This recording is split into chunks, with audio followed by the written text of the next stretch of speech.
For many of us in the publication space, one principle has long been considered non-negotiable. You don't pay byline authors. It's been a core tenet of good publication practice for over 2 decades.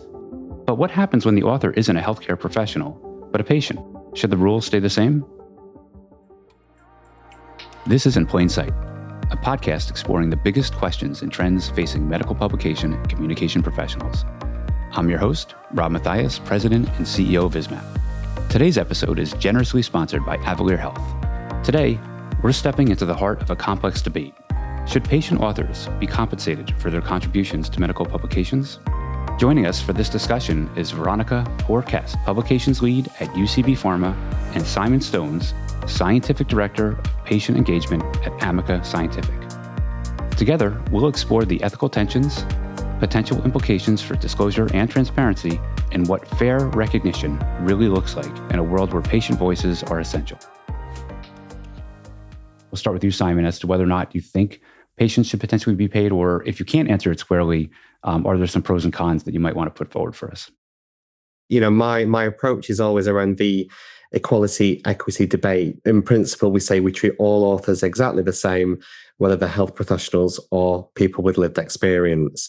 But then when we drill down, actually, the comparison is not the same. Healthcare professionals are typically salaried to do their work, have protected time from their employer to contribute, and mostly will have pre-existing publication skills and generally receive sort of that career benefit from authorship, whether that's directly linked to their job or within their professional societies. And then if we look at the patient perspective, they're often unpaid for their involvement. They quite often will take time off from work or from caregiving. There's often the need to upskill as well, and some people will be paying to take courses so that they can contribute.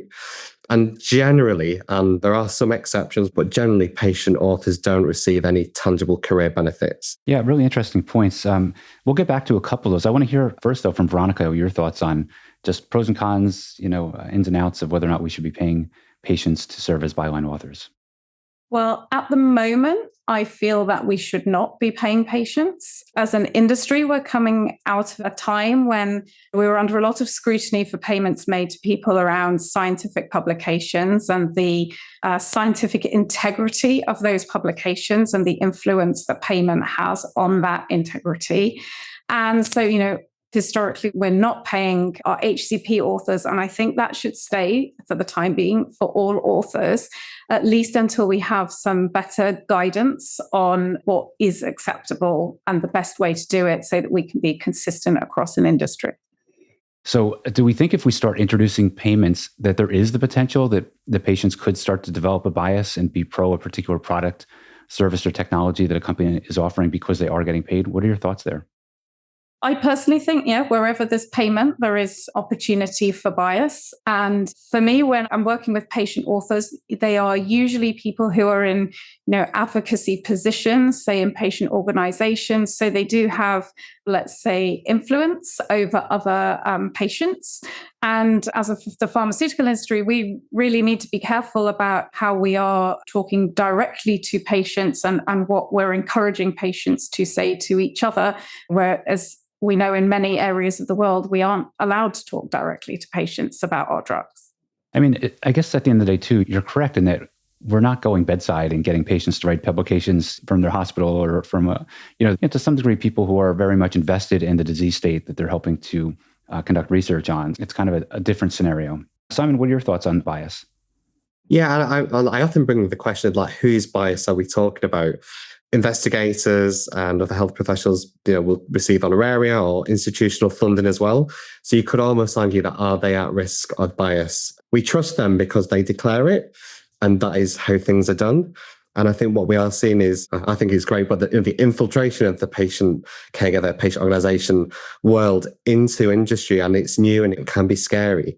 And I think that for me, the fundamental basis, and I completely agree with Veronica in terms of there's been lots of discussion over a number of years about, should we, shouldn't we? And the guidance is not immediately clear. And I think that is what will help everybody to have very clear, explicit guidance that is supported by the regulators, that's supported by cross-industry organizations, that makes it very clear so that people aren't having those should I, shouldn't I, those conflicts. And for me, it all stems down to transparency, not exclusion.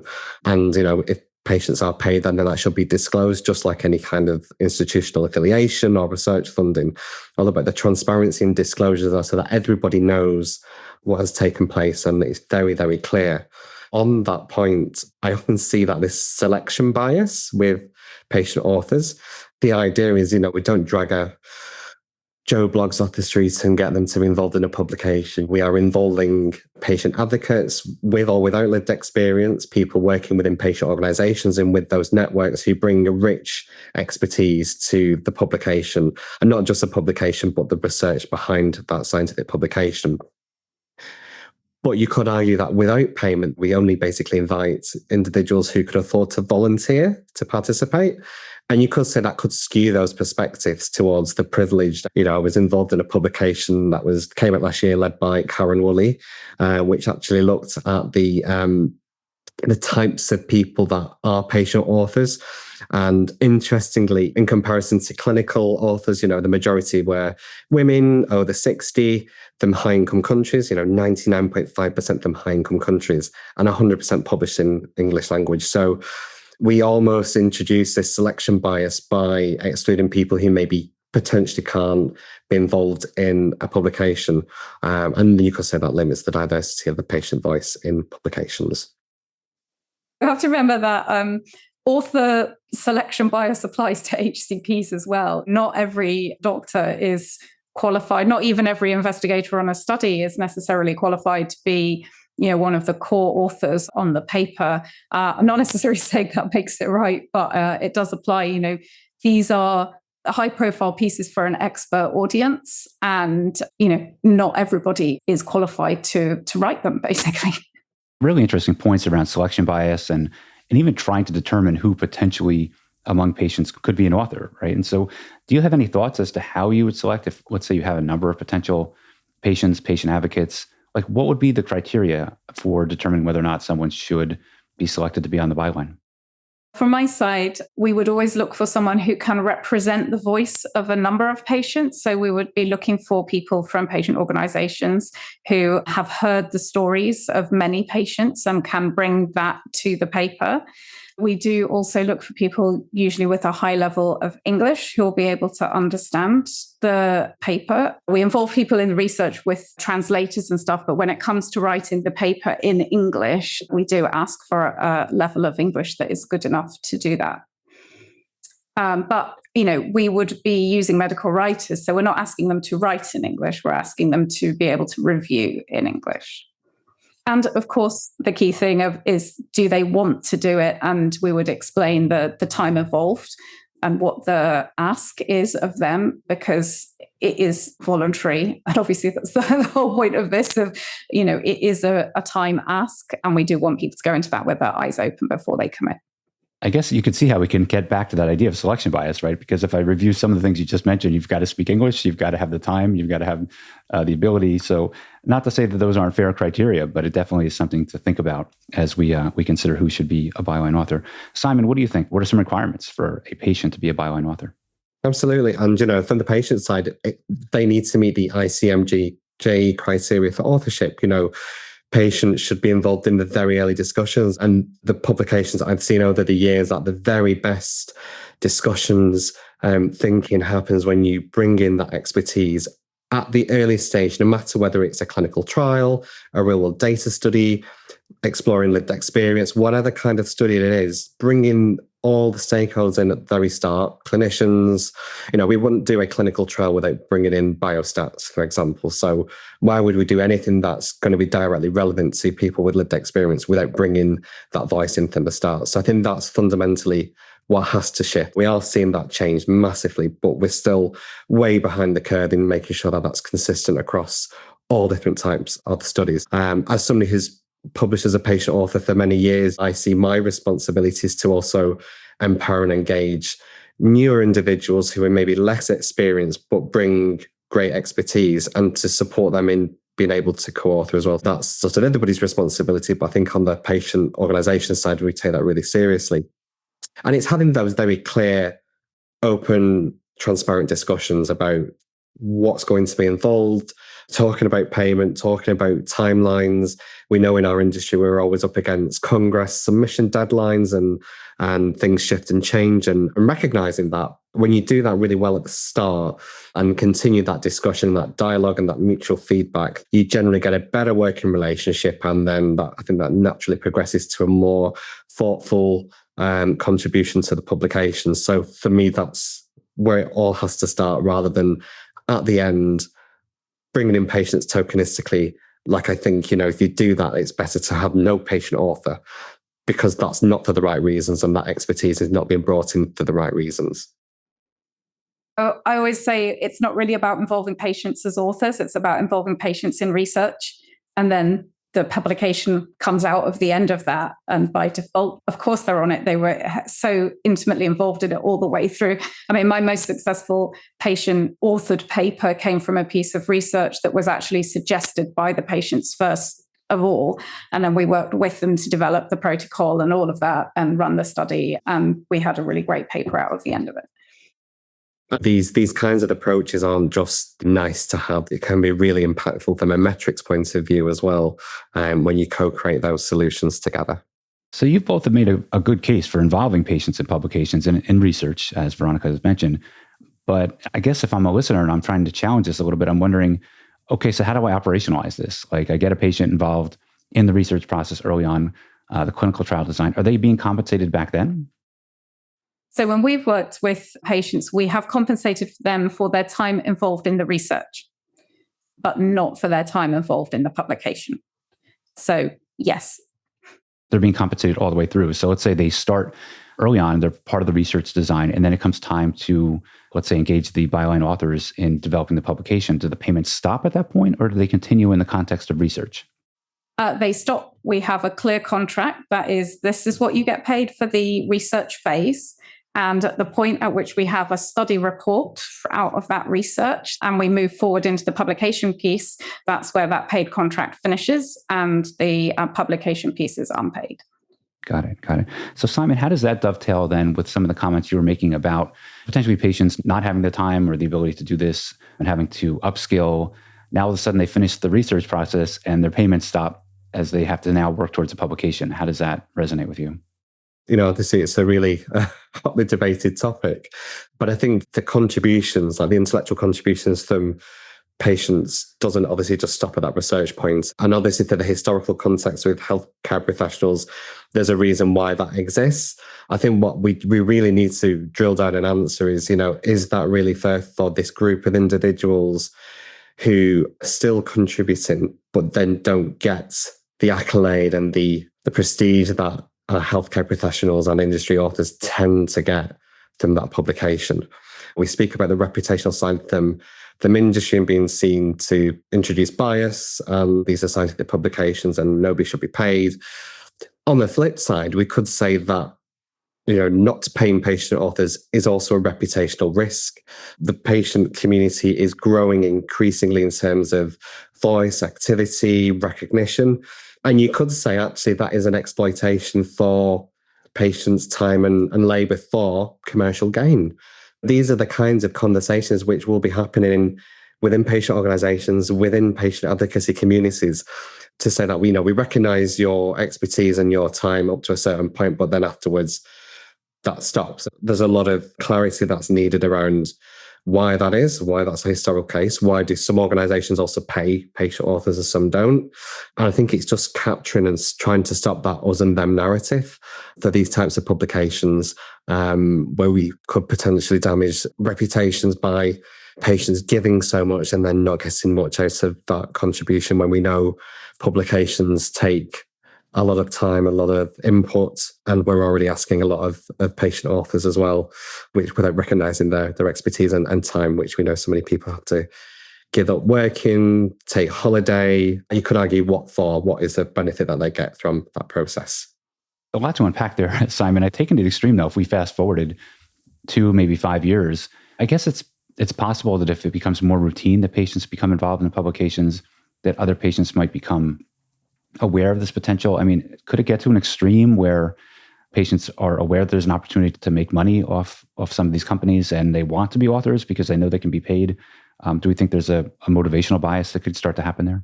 Yeah, I'm not going to say no, there's not, because of course there will. Of course there will be. That's in every kind of, we're dealing with human beings at the end of the day. That's always going to be a potential risk.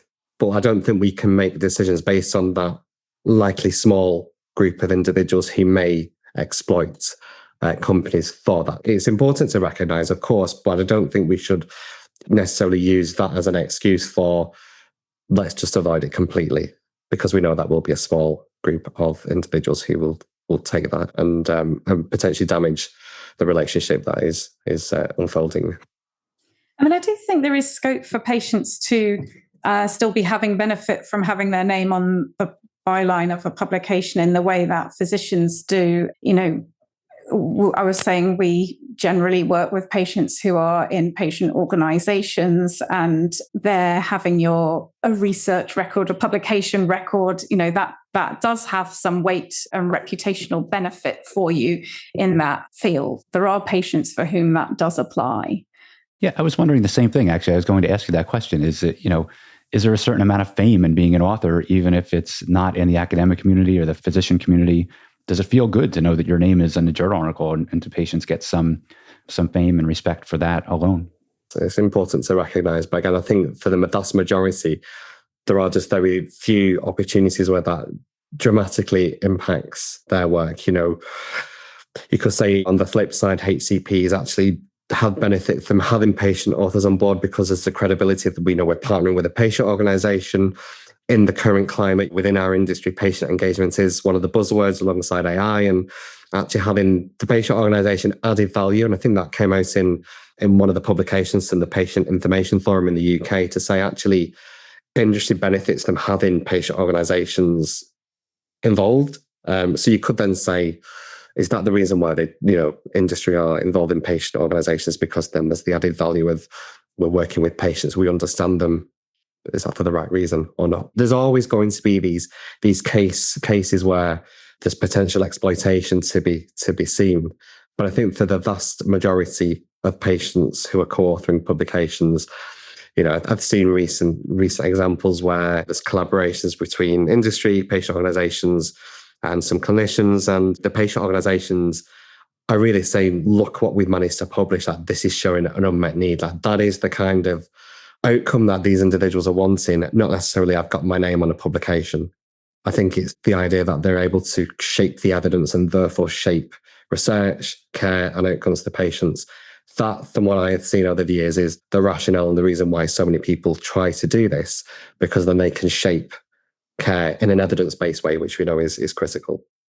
But again, that reputational piece, as you build you publish a paper and maybe that alerts another company to your existence or the existence of your organization. And then they say, oh, come and join our patient advisory board or consult for us on this, that, or the other. So, still for patients, there is the scope for this career boost or institutional boost by having your name on a publication.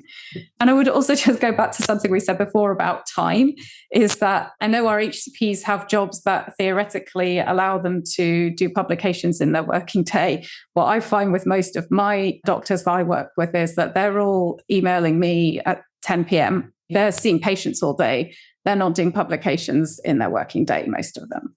No, but you could argue they are paid for their work, whereas patients are often not paid for the work. That there are, again, a small group of patients who are paid for their work, and therefore that maybe makes sense. And I think that prompts, are there different levels which are necessarily required depending on circumstances? So CEO with a large charity in the UK, for example, you could say that they are paid for that work, which includes industry collaboration, whereas then you maybe have an expert patient who works in a completely different field and then takes annual leave to contribute to a publication. And you're saying, is that really fair? Yeah. I don't think there's a one size fits all approach, but I think there needs to be something that's more tailored based on individuals and their backgrounds so that we are more fairly representing their time and contributions, recognizing that backstory, which we don't always see. So I guess one provocative area we could get into is, if we're going to start paying patients, then why wouldn't we also start paying HCPs and just disclose that as well? Well, that would be taking us back to the bad old days of publications when, there was what we would now term to be misconduct in publications where pharma companies were writing papers that were essentially promotional pieces and paying HCPs to put their names on the front of them. And HCPs were accepting those payments. And then the sanctity of the scientific publication was lost. And these payments weren't being disclosed back in the day. And so that was why the industry had a complete shift towards not paying for authorship and not paying authors at all. Good points. And I think it's important that we get back to those fundamentals. Many of our listeners may be early in their career, maybe don't remember the days of ghostwriting and guest authorship and things of that nature. If we go down the road of starting to pay patients, that may be an avenue that we're okay with. But really, I think it probably does open up Pandora's box if we start then going down the route of paying HCPs who are in a position to prescribe and make therapeutic decisions to also receive payments could be problematic. I guess in any of these directions, you can get yourself into a slippery slope around what potentially could happen in different scenarios. It makes me wonder if there's a certain similarity to the U.S. Sunshine Act and transfer of value here. And these days, as you recall, we're recording what is being paid to physicians. And in some cases, we're doing that with regard to transfer value and authorship. Is there a need for us to kind of keep track of what patients are being paid if we start to compensate them? Like, what do you feel about that as that being a public disclosure? I mean, I can say as a patient author, also working in the industry, I fundamentally believe in the transparency element. Like that for me is really, really important. I believe that we need to support patient authors in understanding conflicts of interest better. Again, patient authors are not trained like we are done within the clinical academic environment to understand the importance of this. And I think that can be challenging. So there's definitely like an educational need to make sure that people are very clear with the transparency and reporting. But I think we do need some system as this space evolves. Patients and caregivers and people with lived experience representing those individuals are in our industry and will continue to grow. And I think that is the natural evolution and where it should be. But then with that, we need to make sure that the safeguards are in place so that we don't encounter any challenges or any risks for anybody involved in the industry. So I do think there needs to be some independent mechanism whereby we capture honoraria, payment, compensation for travel, etc., within industry and within academia, because we know it happens, quite well in academia. Yeah, it certainly would probably introduce some level of complexity, but again, as Simon's been mentioning, not a reason to not do it, but it really starts us down the road of recording their payments for publications, their meals and their travel and all that other good stuff that comes with their involvement with companies. But we always say the antidote to any issue within publications is generally transparency and disclosure, and then people can decide for themselves what they think makes sense.